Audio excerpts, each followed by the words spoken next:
Today, we'll be navigating the nuanced terrain of immigration, a topic that affects us all, regardless of where we stand on the political spectrum.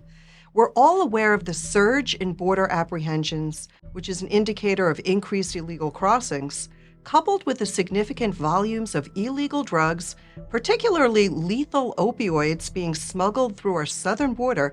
It's clear that the stakes are high.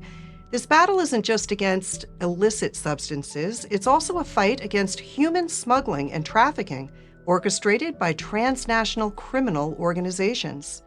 And we can't ignore the presence of violent gangs like MS-13, whose members often cross the border illegally. And equally concerning is the possibility of asylum system exploitation, which needs addressing to maintain its integrity for genuine applicants.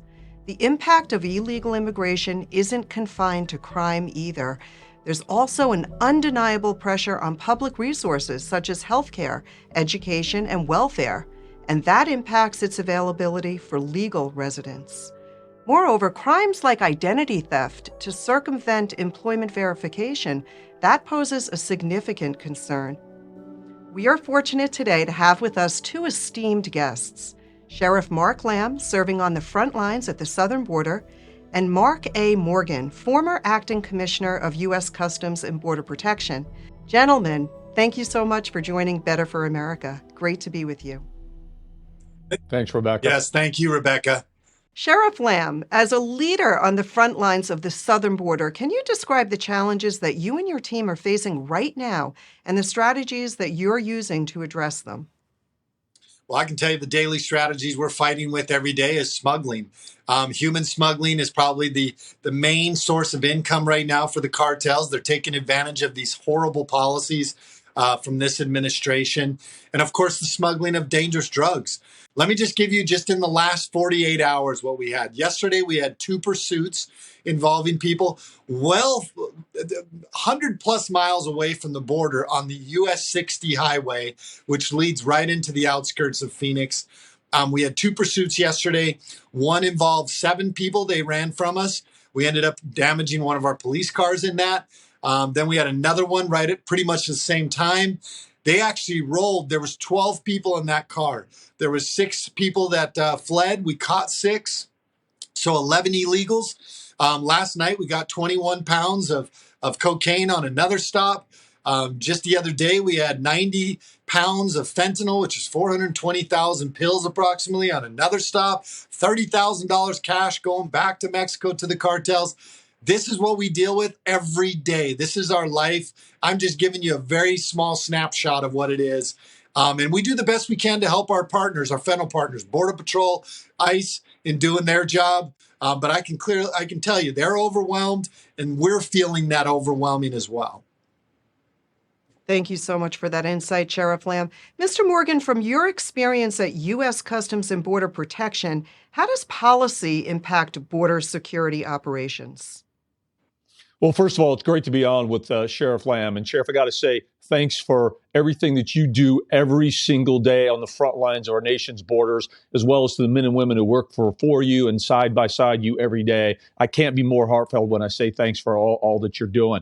And Rebecca, your monologue was spot on. I couldn't said it better myself. The one thing that I would add to, though, as you covered about the drugs coming in, the criminals coming in, one thing I would add is the potential national security threats that are coming in. And that's why we say what's happening in our nation's border, it's not about immigration. It's about our nation's safety and national security. And what Sheriff Lamb just kind of outlined, that's who gets the brunt of it. It's the border states and the border communities who receives the brunt of our open border policies right now. But I promise you, the threats that come across our open borders do not stay in border states or border communities. It's why we say every state is a border state. The fentanyl, and we know the overwhelming majority of fentanyl, the dangerous poisoning, the weapon of mass destruction that last year killed over 100,000 Americans, actually year to year 100,000 in the past 2 years. That fentanyl is coming from the southwest border. It doesn't stay in El Paso. It doesn't stay in Yuma. It doesn't stay in Brownsville. It makes its way to every town, city, and state in this country, claiming more American lives.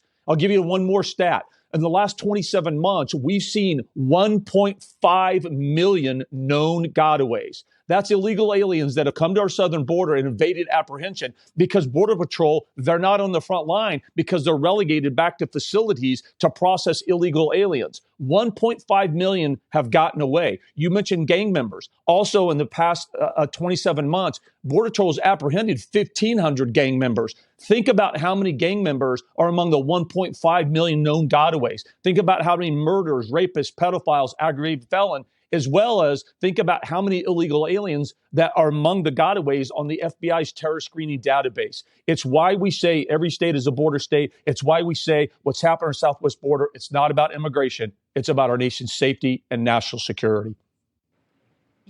Mark Morgan, so when I look at the policy changes that have occurred under the Biden administration, it's hard to make sense of them. The number of interior arrests made by ICE did rise after Trump signed an executive order giving the agency broader authority to detain unauthorized immigrants. But he empowered ICE to crack down on harder illegal migrants in America. And that helped us. Why do we have an administration that is not backing smart policy in order to protect Americans in America? Yeah, Rebecca, that's the question. Let me add a little bit to it. At the same time, in the Trump administration, two important things were happening. You mentioned one, ICE arrests and removals were increasing. At the same time, those that we were incentivizing to come to our border, be caught and released, was going down. Those are two positive things. Under this administration, the opposite has happened, right? The number of encounters of illegal aliens are skyrocketing upwards, and the number of those that are being arrested and deported by ICE is going downward. At the end of the day, there's two reasons. Is that there's two very distinct political benefits that this administration feels. One, illegal aliens are counted as part of the census. So there's a very real redistricting in the favor of the Democrats. The second one is this party believes, the Democrat Party believes, that every single illegal alien they find a pathway to citizenship is going to equate to a Democratic vote. So at the end of the day, it's about politics and perpetual power, and they're jeopardizing our nation's safety and national security because of it. It's disgusting.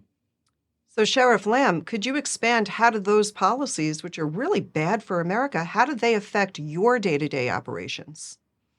Well, a couple of years ago, this president said when he was running, he said he wanted to reinvent America. And Mark really nailed a couple things. Not only are you changing the entire demographic of America by opening the borders, the last week alone, Yuma County had 2,800 apprehensions from 57 different countries.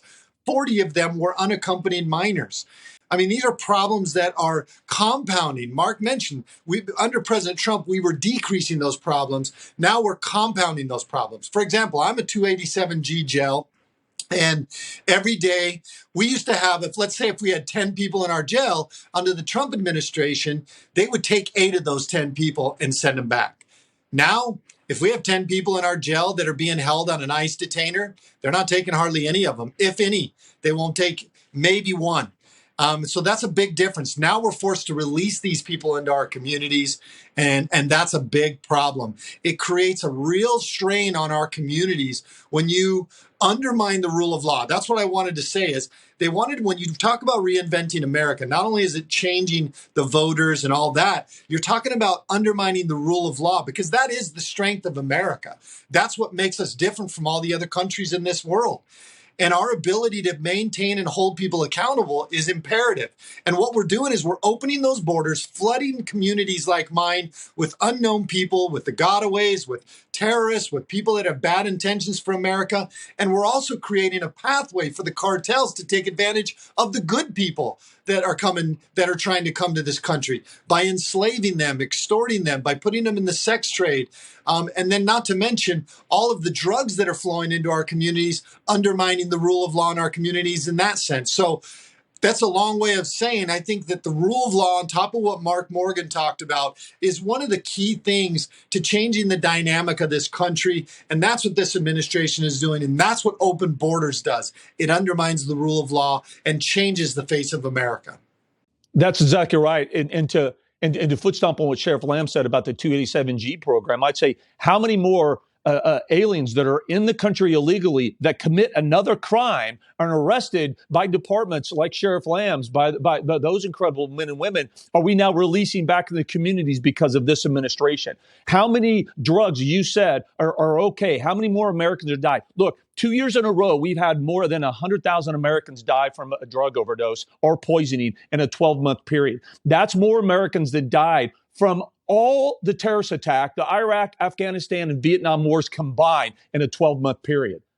This is insanity. I cannot believe that as a country, we are not jumping up and screaming at the top of our lungs, enough is enough. How many more Americans have to die before we say we have to secure the border? We know the overwhelming majority of fentanyl is coming through our wide open southwest border. And if I can real quick, for those that are watching and listening, here's how this works, is that when you have incentives that incentivize illegal aliens from 171 different countries, in the past 27 months, their CBP has encountered 6.2 million encounters, 6.2 million in 27 months. What that does is it pulls resources off the front line. In many areas, 80 to 90% of Border Patrol resources are not on our nation's front lines, stopping drug dealers, stopping the drugs, stopping criminals, stopping potential national security threats. They're relegated back to their facilities miles from the border, processing and releasing those that have illegally entered. We've literally handed operational control over the cartels for them to exploit, to push drugs through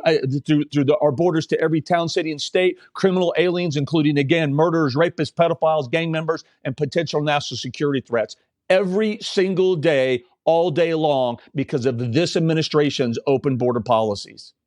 And this is one reason why we do this show, is to get the truth out there, regardless of where you sit, whether you like Biden or despise him. The fact that he is doing nothing shows the character of the man and the administration and the people that he surrounds himself with. This has got to stop. It is unbelievable, and everyone I'm speaking to is just blown away at the fact that we have an administration that is going out of their way to cover up this national security threat that's unfolding right before our eyes. Sheriff Lamb, I want to dig a little bit deeper here. How do you foresee the role of local law enforcement in border security evolving, particularly with advancements in technology? Because I do think that that could work in our favor. Oh, absolutely. The technology is there, but the government holds all the purse strings. You know, they're the ones with the money that to be able to buy this technology. Do you know, most people do not know this. President Trump and Mark Morgan and his administration, while building the wall, they also put technology under the ground that would allow us to be able to figure out when people were coming over the wall or coming into this country illegally. Do you realize this administration has not even turned that technology on? So yes, there is technology and there's a path for it and there's a place for it, but the federal government doesn't want to use it. And they certainly don't want to share it with local law enforcement, because every time we make efforts to try to help our federal partners, the federal government has swooped in and challenged you legally to stop you from doing things that are effective. We would love more. We would love to have more technology. I want to touch real quick on just why it's so important to have the technology, is going back to the fentanyl. Right now, we're seeing so much fentanyl coming into this country, it's off the charts. And people will say, well, we have to address the demand. I hear this so often. Well, that's like addressing the demand is like mopping the bathroom floor without turning off the tub water. We know where the drugs are coming from. We need to turn that spigot off, and that starts right at the border. We've got to stop these fentanyl poisonings from happening. My county has had a 610% increase in fentanyl seizures. We use on the average 1 to 2 Narcans a day. That's the average of fentanyl poisonings and overdoses that we see. And now just one more thing on top of that, we are now seeing dangerous things like xylazine being included into the fentanyl. Now, why this is important is the xylazine is a horse tranquilizer. There is no approved human use for it. It is more powerful than fentanyl, but it is a non-opioid. So if we get called to a house where that fentanyl has xylazine in it and we administer Narcan or naloxone, it will not work on it. It will work on the poisoning of the fentanyl, but it will not work on the xylazine. It puts us at risk. It's very dangerous for the people that use it. More technology to find those xylazine, the fentanyl, technology like drones that I could use in the desert area to find people that the cartels leave for behind to die because they can't make the trek in this hot summer. We could use drones for that. We could use license plate readers. We could use so much more technology, but the federal government is a very hard partner to deal with. Mm. I want to get Mr. Morgan's especially take. under this administration. Absolutely. Abs- Yes. The last Absolutely. administration, and I don't mean to, sorry, Rebecca, I just want to No, say please. on top of what Mark just said, the last administration, as a sheriff, I went to the White House 10 different times. If that doesn't tell you how they valued that local partnership, Yep. local sheriffs and local law enforcement, they understood it, which is why they had success in curtailing the border issues. They were doing a great job. We had that partnership. That disappeared on January 21st, whatever day this administration took office. That line of communication snapped, and it hasn't been restored since then. And so, Yeah, Sheriff, I tell you, I was in the White House. I would have conversations with President Trump, and I can tell you firsthand, he knew and respected local law enforcement. He knew the integral role that you played, and that we had to work together with federal law enforcement and local law enforcement. I was there some of those times when you came back, and I can tell you, he understood that 100%. The first day this administration came in, that changed exponentially. that's right. It's unbelievable, and this begs the question: isn't there grounds for impeachment for a president that is completely ignoring what is absolutely a security threat, a national threat, just wide open borders? Our country does Rebecca, not have. Please. If I could touch on that, they certainly should be impeached. Mayorkas should be impeached, and so should this president, because Article 4 of the Constitution gives them the responsibility to defend our borders. And the courts have consistently reaffirmed that it is the federal government's responsibility to secure our borders and deal with immigration issues. Just to put it in perspective, this is part of the reason why I'm making decisions in my career. But one of the things is we looked at a state law here in Arizona, participating in or assisting a human smuggling organization. Part of that says, one of them says intentionally, blah, blah, blah, blah, or omission by a public servant in his official public servant duties. We put a case together on Secretary Mayorkas. We illustrated and articulated how his omission to do his job was participating and assisting a human smuggling organization. We took it to our county attorney. In the end, the supremacy clause and some case law from Florida kept us from being able to take that case any further. And that said to me that we're limited on what we can do on a local level. Some of these problems are going to be fixed by impeachment, by elections, and by getting rid of these people in the federal government, these bureaucrats that have just burrowed their way into the American system, and they're destroying it.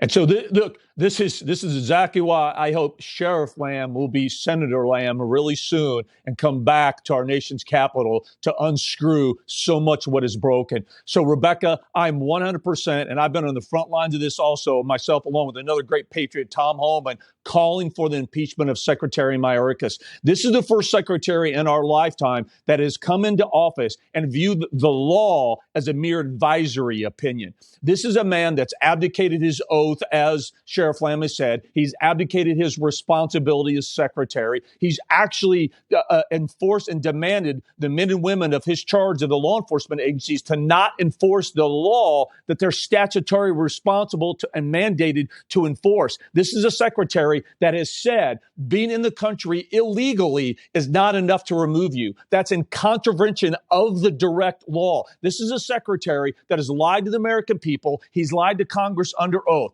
The 2000 Secure Fence Act, Representative Chip Roy from Texas did a great job. He put up the 2000 Secure Fence Act in its definition. And in part, it said the secretary shall, not maybe, not if he feels like it, not if he likes it, the secretary shall prevent the entry of all illegal aliens, contraband, terrorists, or weapons of terrorism. And this secretary said that he has operational control of the southwest border and the border secure, and it's an abject lie. We have had, as I said, 1.5 million known gotaways under his leadership. That stat alone shows he's an abject liar, he's an abject failure, and he continues to circumvent the law. I'll give you another example. Parole right now.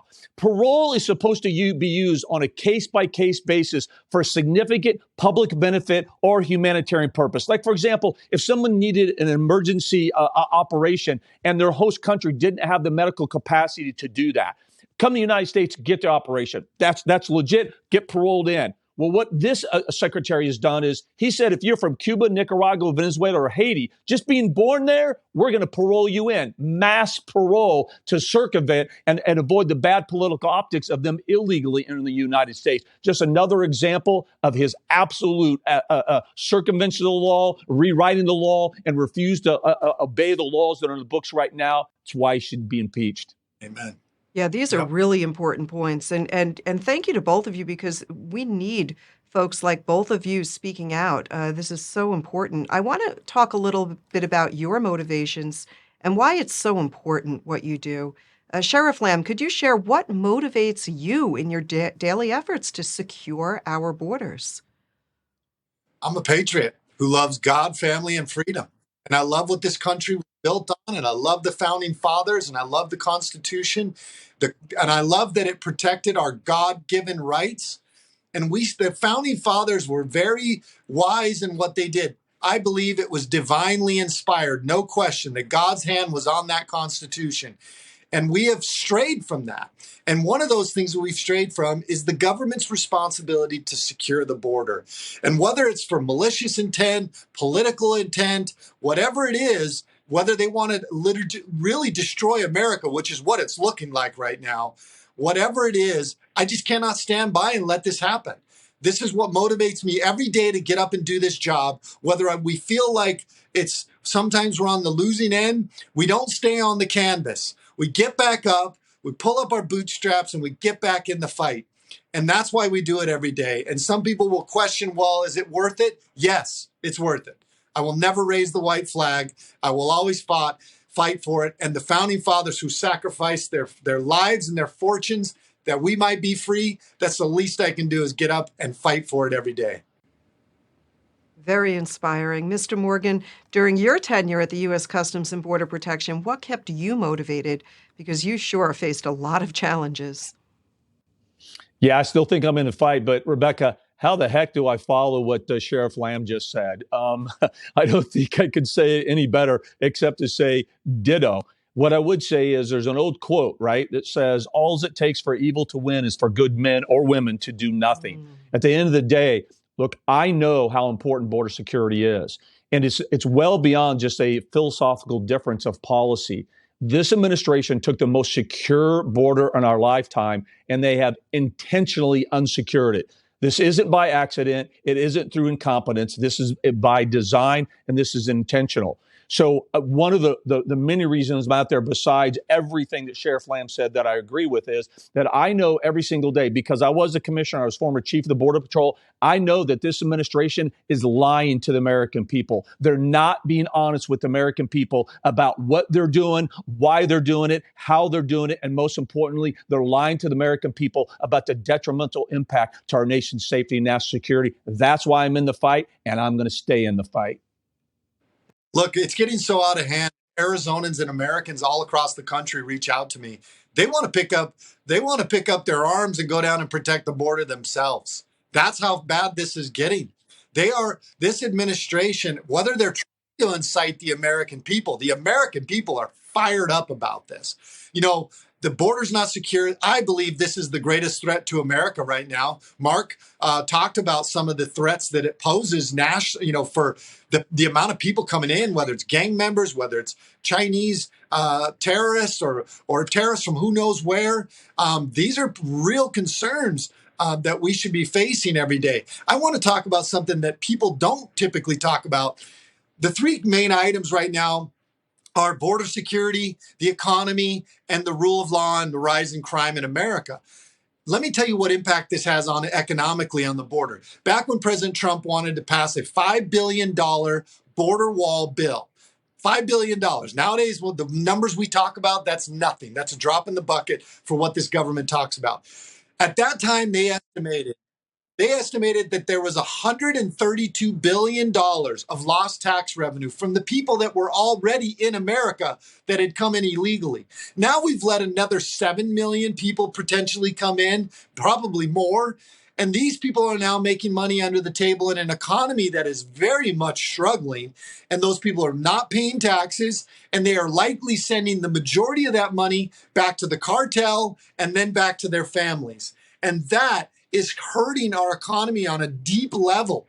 It has such a negative impact on our economy, and nobody seems to talk about that. So not just on the safety, not just on the national security portion of it, on the economical side of it, and then on the rise of crime. The three main things are directly impacted by this border issue that this administration has created.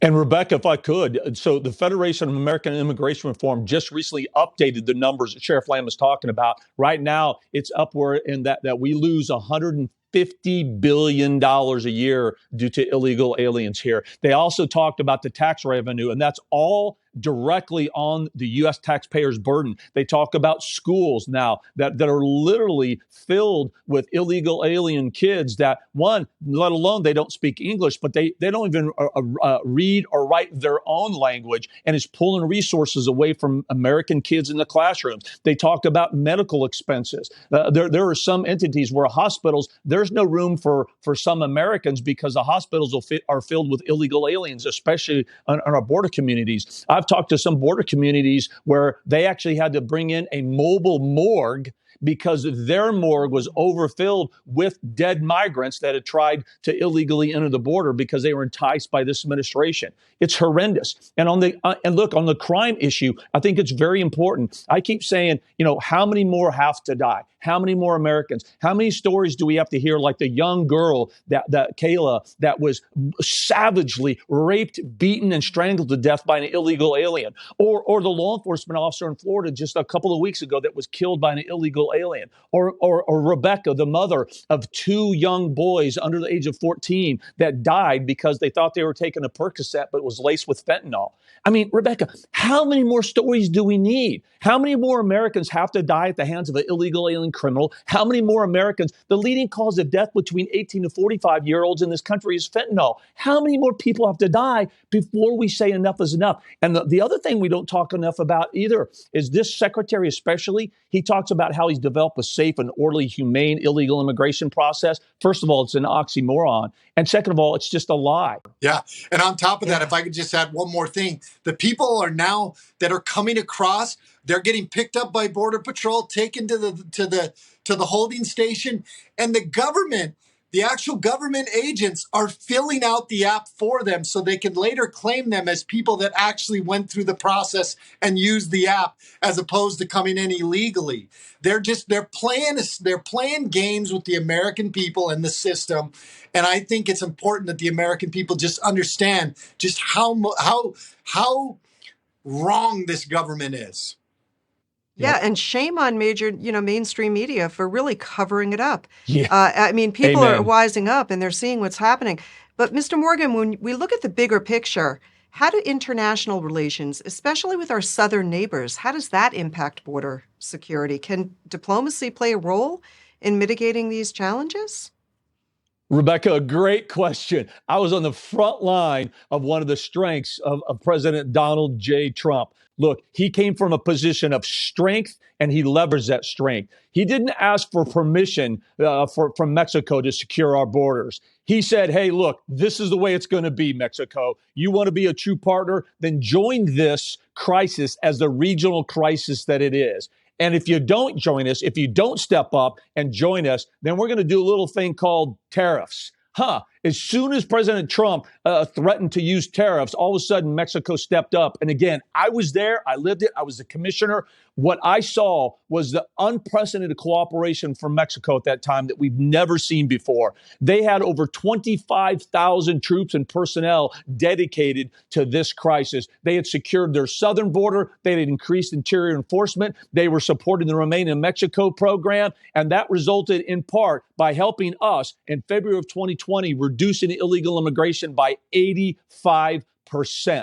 And on day one, this administration just jettisoned all that strength, all that leverage we have. And now Mexico has gone right back to where they were. AMLO has gone right back to where he was prior to President Trump taking over. And look, I'm not saying this because I'm not a Trump sycophant. That's not what this is. I'm just calling balls and strikes. I've been working for the federal government for 40 years. I've served under 6 administrations, both Republican and Democrat. I was the chief of the Border Patrol under the Obama administration. This isn't about politics for me. This is about truth, fact, and reality. So, Sheriff Lamb, building on Mr. Morgan's points, have you observed any direct effects of these international relations on the local level? Absolutely. The direct relation is the border was much more secure under the last administration with the help of Mexico. Mexico is a much needed partner in this. But if Mexico feels like the United States isn't going to do a daggum thing to protect their own border, then why would Mexico pick a fight with the border, with the cartels? Look at these videos. Like these are nasty gunfights that these guys get in with the cartels down in Mexico. And they're not looking to do any more if the U.S. government's not on their side. I truly believe if you had a strong administration in there that knew that the Mexican government could know that they were going to be a good partner, that they would be willing to help eradicate these cartels. I do believe that Mexico would come back to the table. But it's going to take a strong leader, strong leadership, leading the way in stopping the cartels. And you got to declare these guys terrorists. They are that. These are transnational criminal organizations that strike terror into the hearts of not just American families who's lost loved ones to the fentanyl poisonings and other drugs, but also to those who have lost loved ones from the hands of gang members that have come across this border illegally. You should see the faces of the people who are being abused by the cartels every day that we stop in these smuggling loads. They're scared to death as well of the cartels. These are terrorist organizations. We should treat them as such. Let's engage Mexico as a partner, and let's get back to working with them because that's the path to securing our border. Excellent points. Thank you so much. Now, we've touched on a lot here today. So as we wrap up, I'd like to ask each of you a final question. Sheriff Lamb, what is your message to young people who might be considering a career in law enforcement, particularly those interested in border security? Well, first of all, I want to send a message to the young people. This is the only country where we try to tell our young youth that this is the worst country.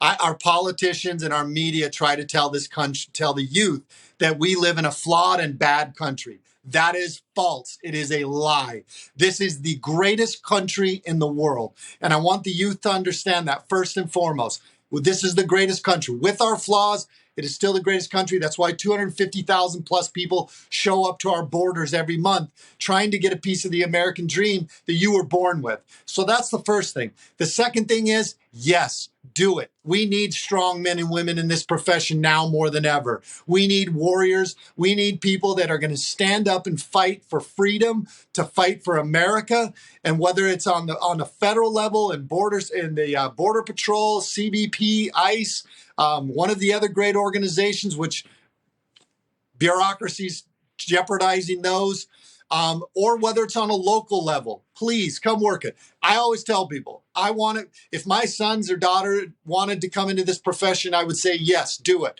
Unfortunately, they can't come work for me because of nepotism right now, but I would always encourage them to do it. And any youth out there that wants to make a difference in this world, do it. To put on the badge and let's be part of the solution. It's an honorable profession, and we need great honorable warriors now more than ever.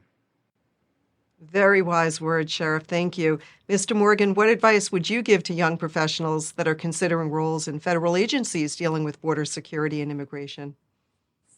First, I'd say listen to your podcast and listen to what Sheriff Lamb just said. That's what I would say. First of all, I literally felt like standing in the position of attention with my hand over my heart. So, Sheriff Lamb, well done. I think, Rebecca, what I would say is the same way when you ask me why I'm still in the fight. I would tell a young person today is that the only way for evil to lose is for good men and women to step up.